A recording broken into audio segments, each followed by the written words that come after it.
Welcome to another episode of Your World with Prakash Kapila. So, this week we will be talking about Joe Biden's diplomacy. So, each week, as you know, we're going to talk about issues or events that can affect your life, my life, or everybody else's life in this world.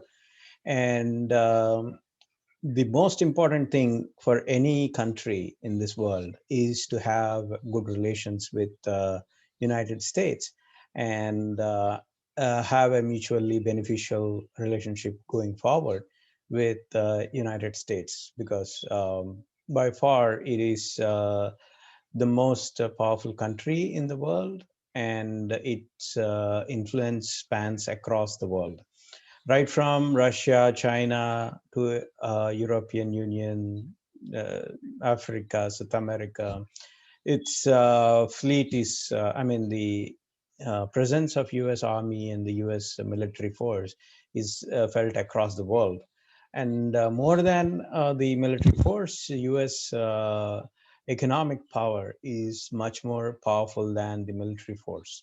And the economic power comes along with the additional uh, force that is called the diplomatic force.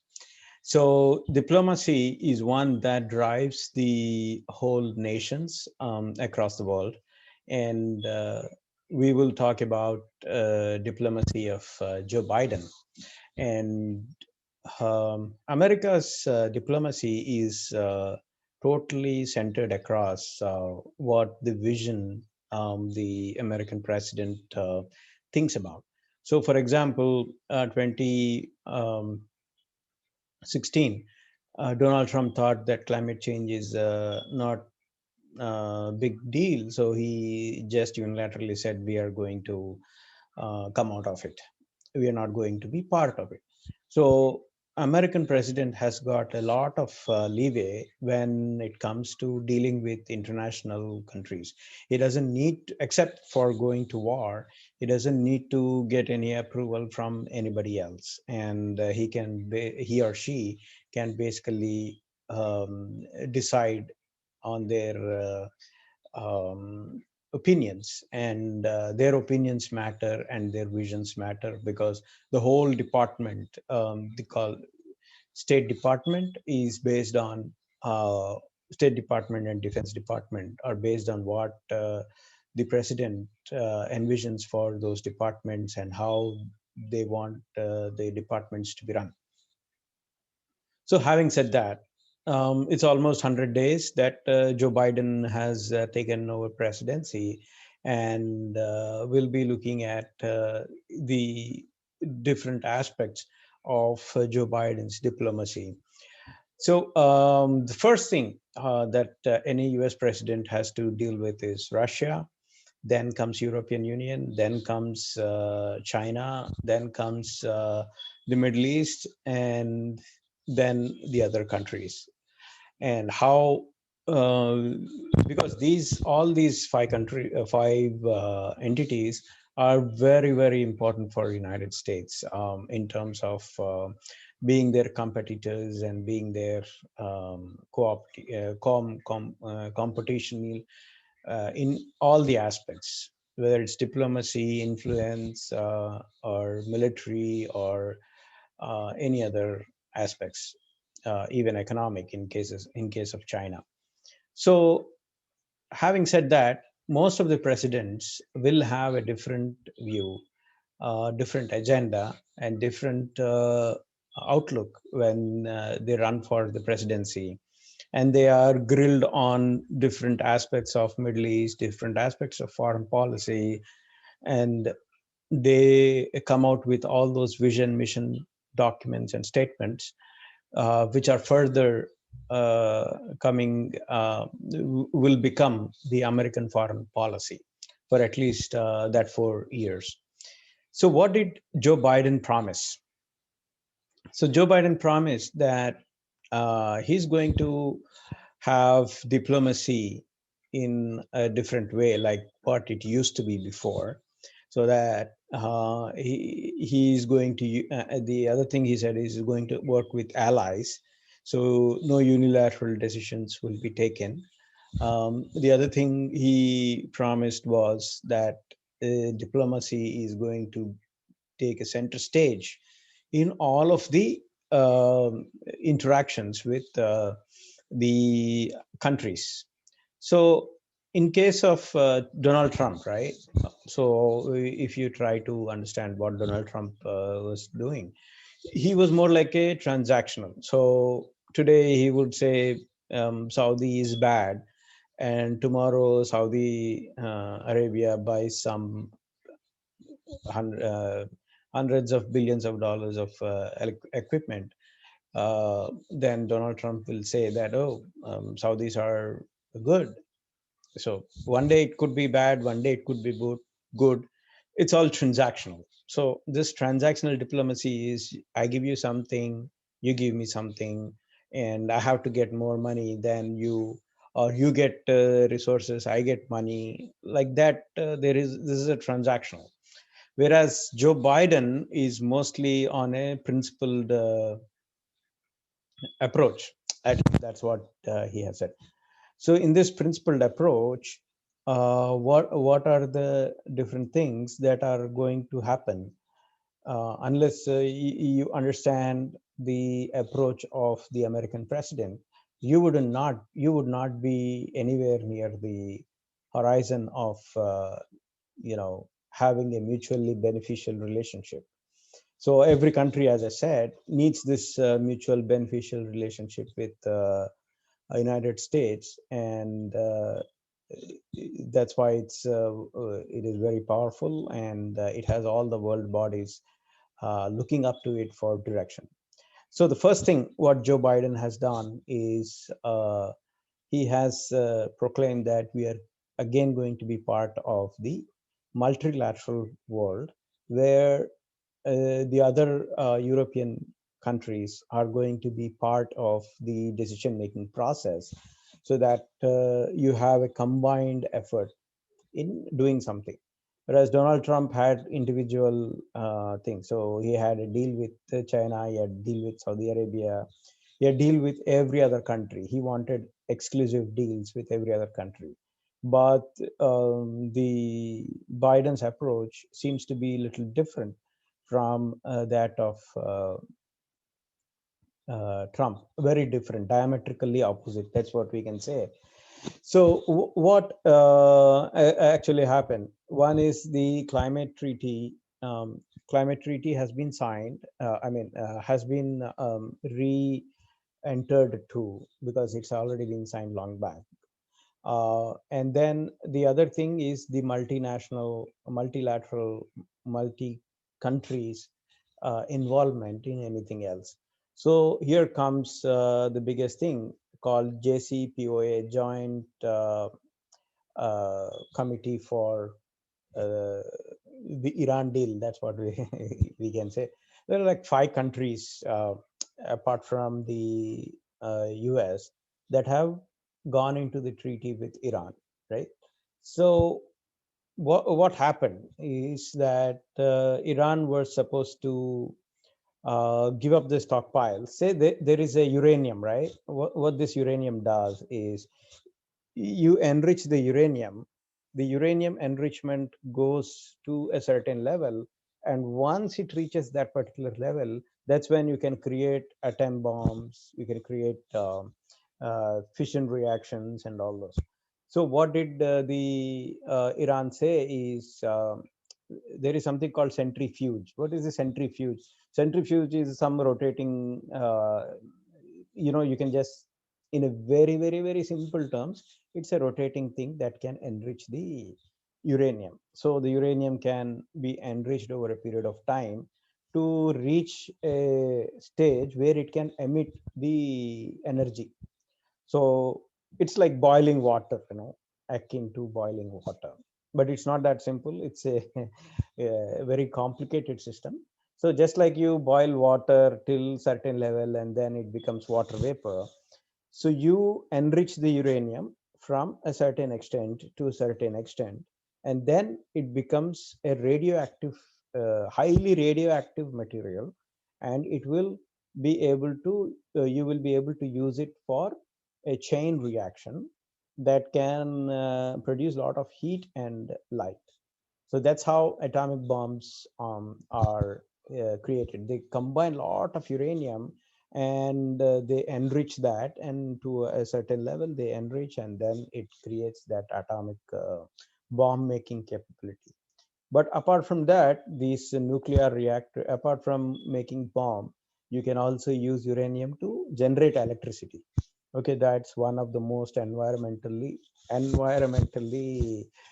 safe till date, because not lot of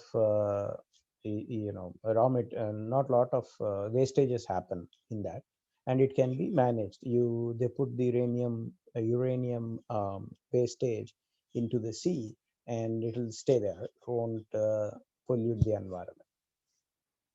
So, having said that, so normal uranium state will be, if you make it till 8 to 10%, you are in a position where you can generate the electricity. So, what the once Trump came, what did he say? He's like, okay, Iran, I'm just moving out. I don't want to be part of the JCPOA deal, and you're up to yourself. And he started putting a lot of sanctions on at least some thousands of Iranian people who are close to the Iranian government. So Iran couldn't sell the oil. Iran couldn't do the transactions that it wanted to, or get the international money for its own purpose. So all the money got stuck in the banks. Each bank said, okay, this guy didn't want me to do anything, I can't transfer the money. So they gave oil, but they couldn't get the money. Oil was given, but the money was not returning back because of the sanctions. So what happens usually is, for any country, there will be a lot of people who will be doing these businesses, and they get the money, and the money is then funneled to the government, because oil in Middle East is a government property. So the government did not get any money, because thousands of people who were trading on oil contracts and all those, they didn't get money. So they couldn't pay the money to the government. So that's how US sanctions work on countries, right? They stop the payment of the money for the goods received. And all over the world, all banks will have to follow. Otherwise, they won't be able to do business with the most economically powerful country. So that's why every bank is ready to forgo other countries and not US. Therefore, any sanctions by US is across the world. Everybody follows it. All the financial institutions follow it, because they want to do business in US. That's the whole uh, thing behind it. So once the US has set the economic sanctions, they percolate to European Union. So European Union and United States are 50% of the world GDP. Okay, so they hold a lot of weight in terms of economic power. So therefore, when Donald Trump said, "I'm putting sanctions, you can't go and sell to all the people," then it hurt Iran very much.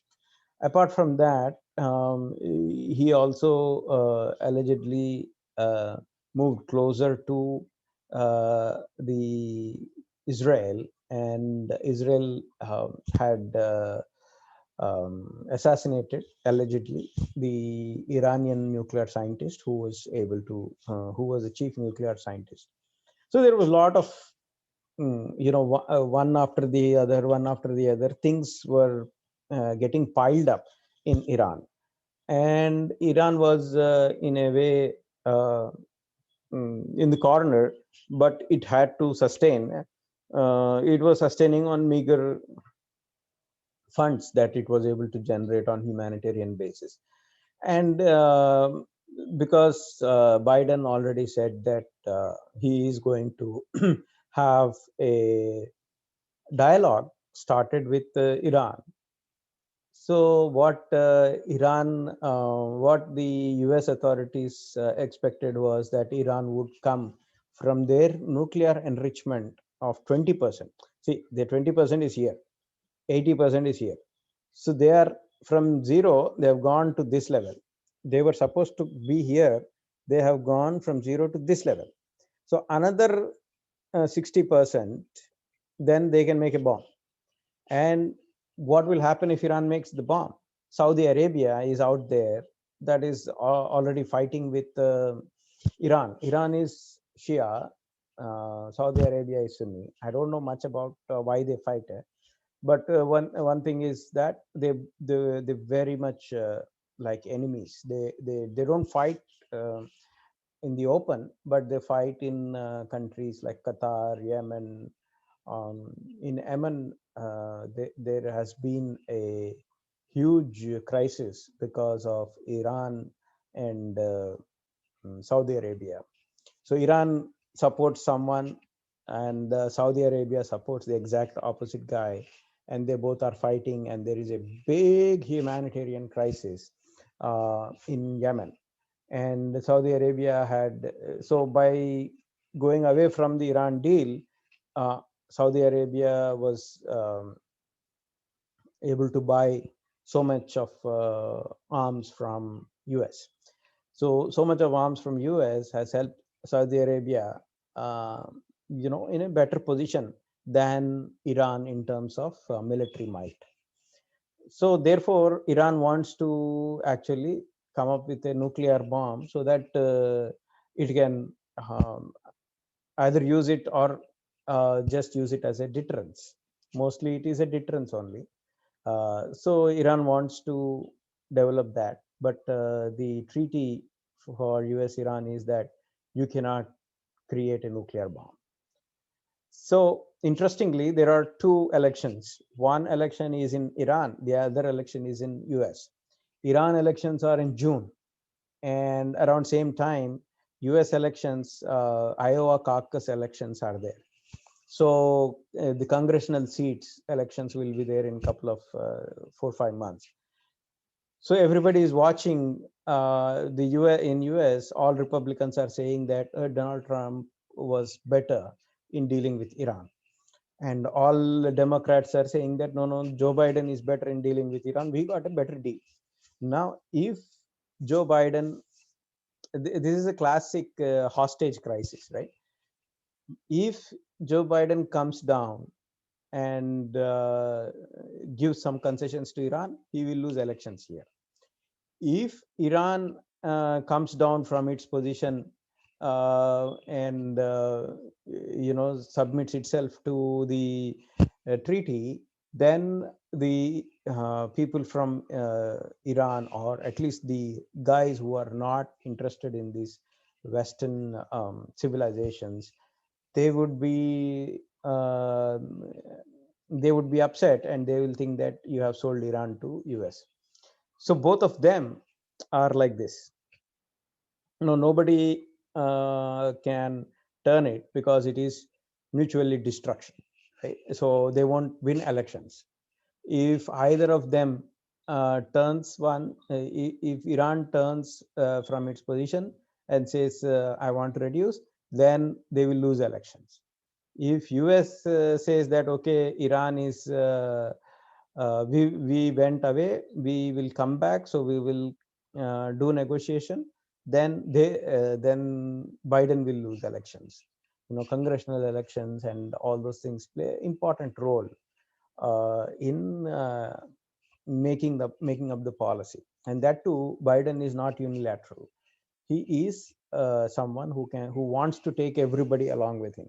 So in that kind of scenarios, the movement of the uh, uh, vision statements, or the movement of positions, taken positions from one end to other end, will not happen very quickly. They'll take their own time. So here, for at least few months, there is a stalemate. So nobody can come down, nobody can go up. So if Iran actually makes a nuclear bomb, then nobody, US is not affected, Europe is not affected. They are just, it doesn't matter because it's not for them, it is for the Saudis. So there will be a lot of tumultuous you know mismatch if Iran goes ahead with its program, particularly in the Middle East. So everybody will start. If they can't make nuclear bomb, they'll buy nuclear bomb. So North Korea is ready, and there are so many other wrong players that could fall, and things could change very drastically. So we all will lose. That's one thing. So in between, what happened is to push the US to a corner. Uh, the rebels, the Houthi rebels, I think, I don't know which rebels, but some rebels in Iraq have fired the base in the uh, uh, the air base in the airstrip in the uh, uh, Iraq. So where the airstrip is used by American forces. Why is American using its own airstrip? Because it has to. Iraq wanted American troops to be there for some time to protect it. So therefore, the Iraq in Iraq, U.S. forces are there, and when the people from Syria, the opposition group in Syria, bombed the airstrip, then immediately in couple of days, America has bombed those hideouts in Syria. So even if the hideout is in Syria and not in Iran, the people who died there were directly related to Iran. So now the big problem is, will Iran go away from its stated position and turn around, or it won't? Or will Biden take a step down and do it? That's one thing that we need to watch.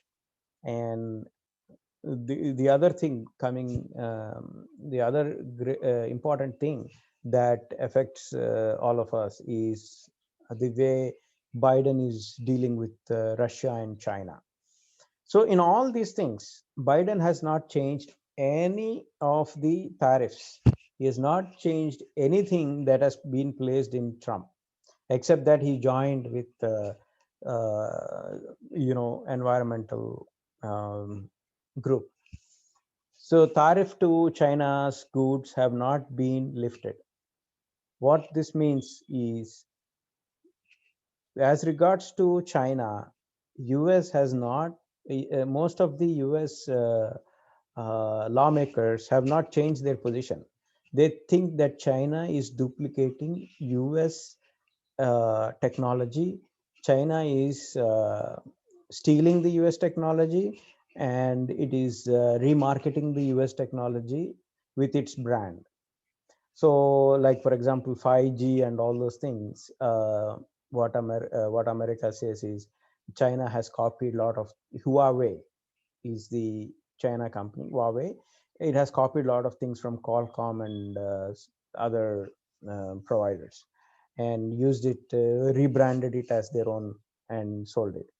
And moreover, most of the American companies that have gone to China have not been able to be successful. They had to work with the local Chinese partners, whereas Chinese goods can be directly sold in US. US, if it has to sell something, they have to find a local channel partners and all those things. There are a lot of mismatch happening. So around 50 years ago or 40 years ago, which is like 1980, it's not that far. So 40 years ago, it was mostly, China was not that economically developed. So they had given a leeway. But now China is growing very fast and very hugely. And, you can't treat them as a third world country. So it has to be treated on par with the United States. So there has to be give and take. So that is what all of the lawmakers from Democrats and Republicans, they are saying that. So the tariffs are not changed. And the new trade secretary has said that tariffs are an instrument for negotiating with China. So as regards to China, nothing has changed, whether it's Donald Trump or Joe Biden.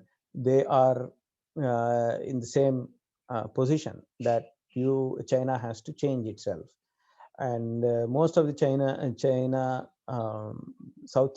is occupying the South China Sea, a lot of islands, which Vietnam, Philippines, and Taiwan are saying that these are our islands, but China imposed itself on those, and there is a lot of you know lot of nudging by China, pushing others and taking those islands and making them as a airstrip.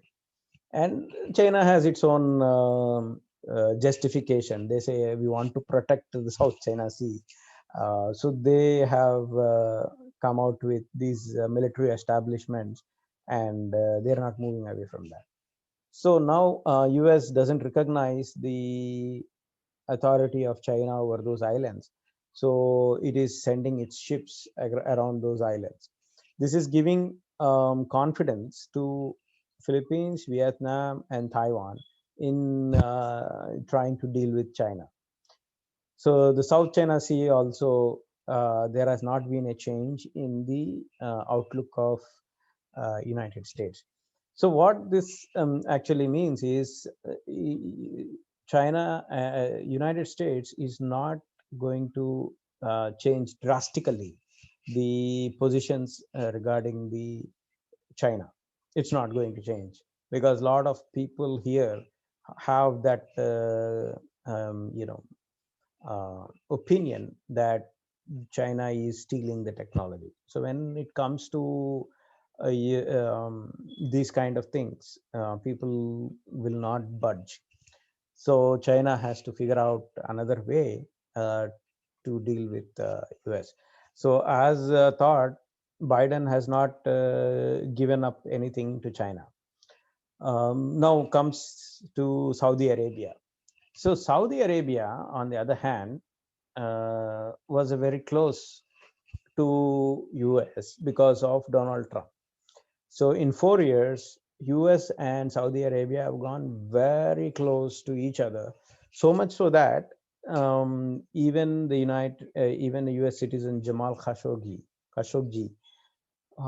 who is a journalist in New York Times, was executed in Saudi embassy in Turkey around 2016, 2017.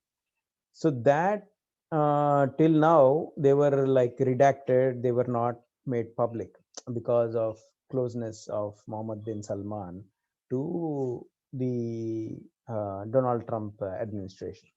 Now since the administration has changed, what and also in the campaign, what Biden has promised the people is that he is going to call Saudi Arabia a bad entity, the pariah. That's what he's saying.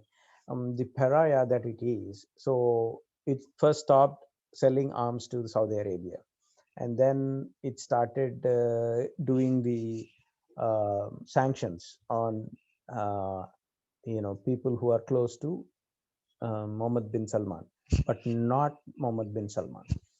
So till now, the other thing that Biden has done is he has told the King Salman that he's not going to deal with Crown Prince. He is going to deal with only King, and there are sanctions that are happening in with Saudi royals.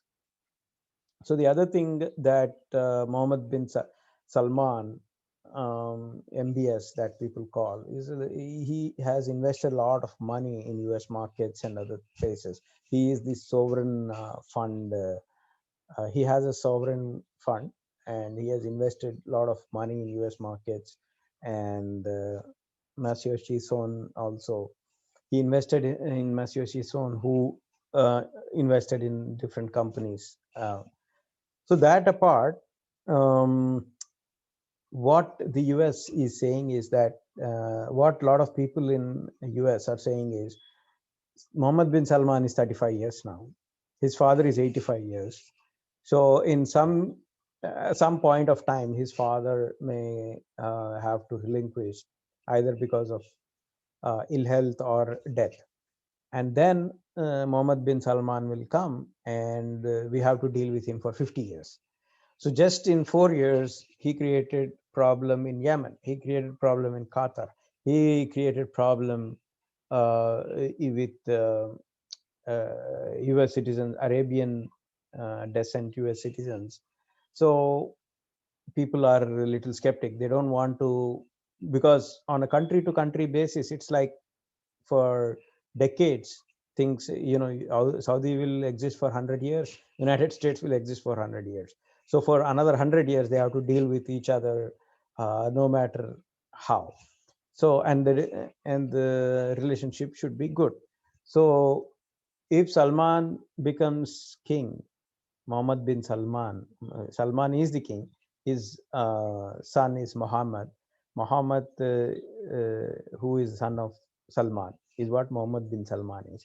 So Mohammed bin Salman, if he becomes king, what are the ramifications across the region is what the think tank in the state administration is looking at. So therefore they have started to take it as a holistic picture. It's not like, okay, one person, whereas with Trump it was one-to-one interaction, but now it's a department. The whole department is going to come out and interact with the counterparts of each of those departments, and they will come up with a comprehensive policy. So here, Biden's influence is only on choosing the policy, that is choosing the alternatives in the policy that people present. He's not going to define the policy. The definition of the policy is done by the State Department, as what it used to be before. So it's not by judging what Biden has said, you can't come out with conclusions. You can't come out with things that are that will affect you, because this is going to be a whole departmental, whole army of things. Army of people will start looking at the each individual situations, events, prospects, and move with that. So all in all, Biden has the countries wanted to push Biden, but Biden has proved that he's not going to budge. He's not going to move very fast. He's not going to take uh, you know quick decisions, because impulsive decisions is the right word. Biden is not going to take impulsive decisions, and he's not going to move quick on everything else. But where it's required, he might move quickly, like climate change, where there is a lot of political will in parts of all the party and the people. But in terms of taking drastic steps with regards to other countries, he's not going to do it unilaterally. He's going to wait and let things play out. So every other country there is a drastic change in the US with regards to other countries. It's no longer what one person higher up the echelon says is what is going to happen. No, it's not going to be like that. It is going to be on a principled basis, where the democratic principles, the freedom, individual freedom, the human rights, the perception of